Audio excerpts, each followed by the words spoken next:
17/6/2023 খ্রিস্টাব্দে আমার লেখা একটা কবিতা আবৃত্তি করে শোনাচ্ছি। কবিতার নাম গুরুপদ। কবিতার প্রসঙ্গে একটু বলছি।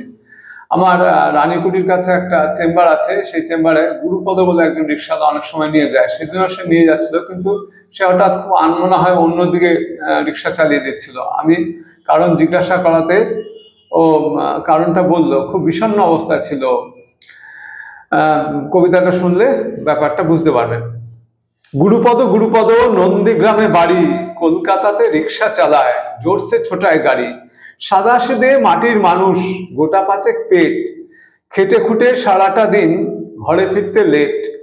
দুই মেয়ে আর ছেলে নিয়ে সুখের সংসার, ঘরে আছে স্ত্রী প্রতিমা, ভালোবাসার হার।